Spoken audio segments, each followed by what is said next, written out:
O apóstolo Paulo, cheio de história para contar, cheio de viagens, ensinos, chegou o momento de nós ouvirmos alguma coisa sobre a estratégia de Paulo e nós vamos ouvir agora.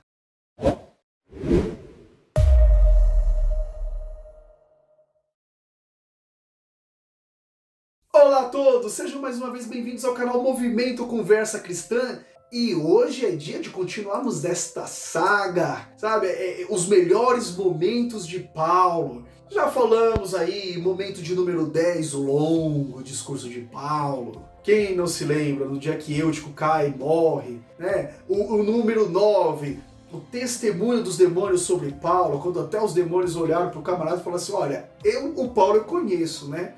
O número 8, top 8, quando Paulo fala assim, não me idolatre, mesmo quando Paulo precisava ali, né, de um pouco de carisma e tal, ele não usa isso e não me idolatre. Agora chegou o momento de número 7, vamos falar sobre a estratégia de Paulo. É isso mesmo.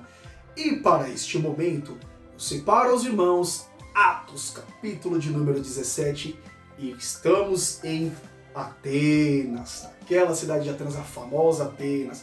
E como é que Paulo chega aí, né? Bom, vamos lá. Paulo está pregando em Tessalônica, alguns judeus começaram a debater com Paulo, não gostar muito, sabe? Paulo teve que sair de lá, a coisa não estava muito boa, foi para Bereia. A coisa em Bereia estava boa, Paulo estava pregando, estava sendo aceito, mas os camaradas saíram lá de Tessalônica para vir perseguir Paulo lá em Bereia, para encher as paciências de Paulo, né? Paulo, ele, coitado, foi muito perseguido. E aí Paulo está lá em Bereia, teve que deixar Silas, deixou Timóteo lá, saiu, foi parar lá em Atenas, na saudosa Atenas. E a cidade de Atenas, é claro que todos nós já ouvimos falar em Atenas, é uma cidade muito importante, né? Principalmente no Império Grego. No 5º e 4º século antes de Cristo, era uma cidade extremamente importante economicamente, politicamente, enfim. Mas agora estamos no Império Romano. Paulo está na cidade de Atenas, à espera de Silas e Timóteo, e Paulo simplesmente anda naquela cidade e vê muita idolatria. Atenas, para quem não sabe, ela já não é mais uma cidade economicamente forte, politicamente ela já não é mais tão influente assim. Mas Atenas ainda era um celeiro de cultura, era um celeiro de arte, sabe?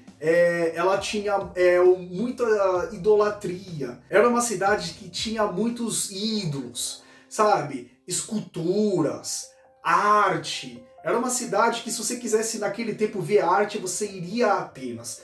Então Atenas ela era muito conhecida por ser um celeiro de cultura, um celeiro da arte, né, o celeiro do conhecimento, da filosofia. A cidade de Atenas era muito conhecida por isso. E agora Paulo está andando e a Bíblia fala que Paulo, quando chega em Atenas, ele fica profundamente indignado com tamanha idolatria que ele via na cidade. Enquanto para alguns era só uma escultura, né, a escultura de algum homem, a imagem de algum deus, para quantas pessoas estavam achando que era uma coisa normal, isso daí é só uma cultura, isso daqui é só uma expressão artística, quanto para as pessoas isso daí era comum, sabe, cada um falando de um deus diferente, todo mundo lá muito receptivo à diversidade religiosa.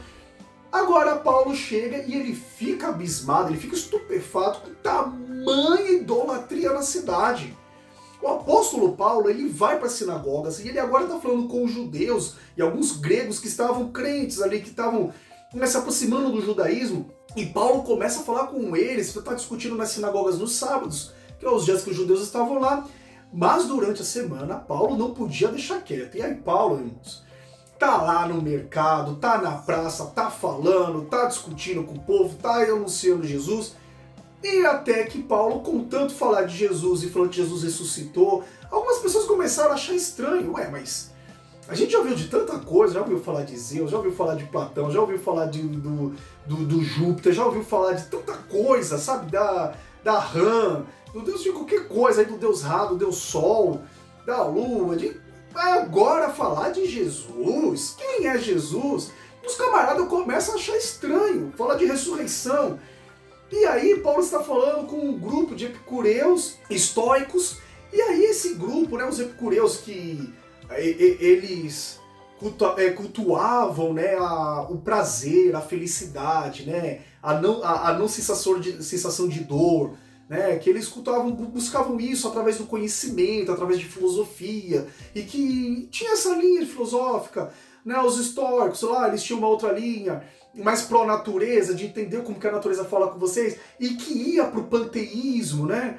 Alguns outros estoicos tinham alguns outros movimentos um pouco mais rígidos, né, mais moralistas, mas enfim, Paulo agora está falando, pega esses dois grupos que ouviram Paulo e falaram assim, mas Paulo, essas histórias aí isso é que tá meio estranho, eu já ouvi de tudo, Paulo, mas agora, Paulo, você vai ter que explicar melhor. Vamos sair daqui da praça e agora você vai para um outro lugar. Agora você vai para o Areópago. E o que é o Areópago? Era um lugar onde, como se fosse um tribunal, né? Como se fosse um concílio, onde as pessoas poderiam discutir assuntos políticos, quando tomar decisões importantes, e até mesmo falar de conhecimento, falar das filosofias. Aquela cidade, como ela economicamente não era muito fluente, então era uma cidade que as pessoas em Atenas acabavam se atendo a deuses, a filosofias, ao conhecimento, e as pessoas gostavam muito dessas discussões. E esses homens levam Paulo ao Areópago, era um lugar conhecido em Atenas.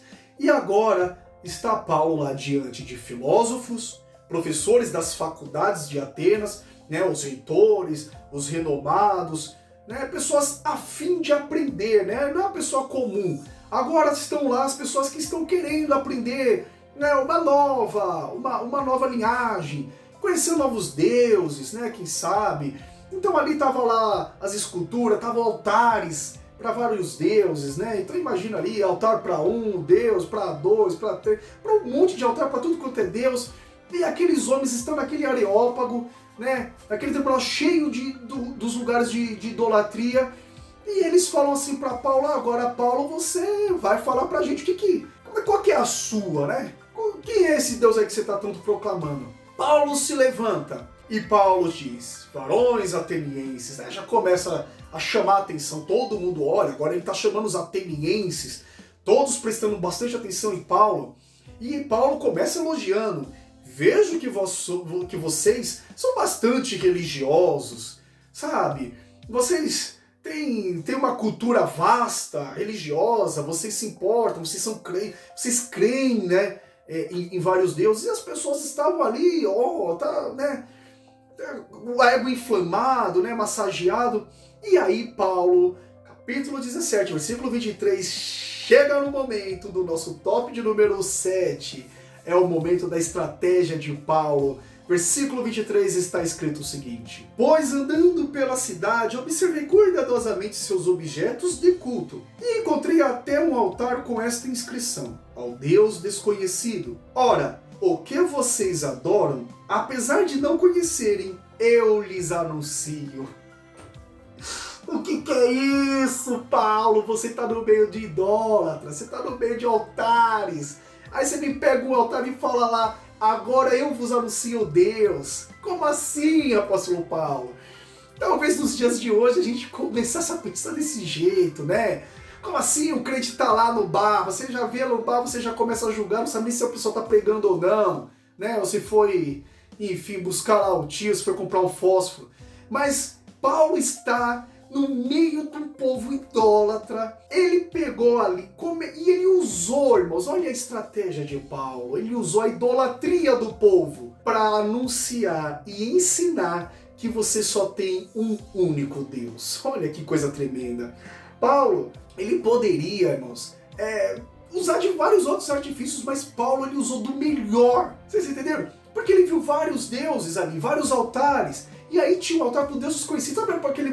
É igual lá o movimento aqui, né? Que tem lá um monte de letra e tem um mais depois. Até onde eu lembrava, acho que era LGBTQIA+, alguma coisa assim. Aí tem um mais, eu acho que deve estar ainda aí, não sei. Mas ao mais, sabe? É o próximo que vai vir, que eles não sabem o que é e que em algum momento vai chegar. É a diversidade, né? No nosso caso aqui de hoje em dia, é a diversidade sexual. Naquele tempo era a diversidade religiosa. E aquele altar ao Deus desconhecido. E Paulo usou de estratégia. Ele entrou no meio do Areópago E ele simplesmente disse: o que vocês adoram? Vocês percebam o que vocês adoram. Vocês percebam que Paulo ele não fala assim o Deus que vocês adoram. Não, eles falam o que porque eles não conhecem a Deus. Agora eu vou lhes anunciar quem é este Deus, né? E Paulo começa a falar quem é Deus. Ele fala sobre o Criador dos céus e da terra. Lembra lá sobre o último vídeo, né? Quando Paulo começou a pregar sobre a criação primeiro. Paulo vai usar o mesmo exemplo aqui. Paulo agora está usando de estratégia, usando os artifícios humanos que os homens usavam para idolatrar e para pecar. Paulo está usando isso para mostrar que eles não deveriam idolatrar, não deveriam pecar, mas sim se converter ao Deus Criador dos céus e da terra. Este é o apóstolo Paulo, né? Infelizmente, nos nossos dias, muitas vezes a gente fica tão afastado da sociedade, né? Isso daí, meus irmãos, essa conversa dá muito plano pra manga, a história é conversa para muito tempo, né? Isso daí é para bate-papo, para coisa muito longa, mas infelizmente a gente se afastou, né? A igreja, os cristãos, né? A gente não pode estar com política, o cristão não pode estar em museus, o cristão não pode estar, sei lá, no teatro, no cinema. E isso está fazendo falta. Precisamos de cristão lá na indústria cinematográfica, sim, para fazer filmes cristãos. Precisamos de cristão lá no mundo secular, sim, levando o evangelho de Cristo, influenciando essa sociedade. Sabe? Enquanto nós ouvimos músicas que fazem apologia à traição, apologia à violência, músicas que fazem apologia ao sexo desenfreado, nós precisávamos de cristão lá, pregando e até mesmo colocando música que faz apologia à família, que faz apologia à criação dos filhos. Infelizmente nós estamos abrindo mão do mundo, nós estamos abrindo mão de influenciar. A gente entrou numa bolha, entrou debaixo de quatro paredes e a gente não entende o que é sair das quatro paredes. Sair das quatro paredes não é só pregar a palavra na esquina, fazer culto de ar livre, mas sair das quatro paredes é isso, é influenciar.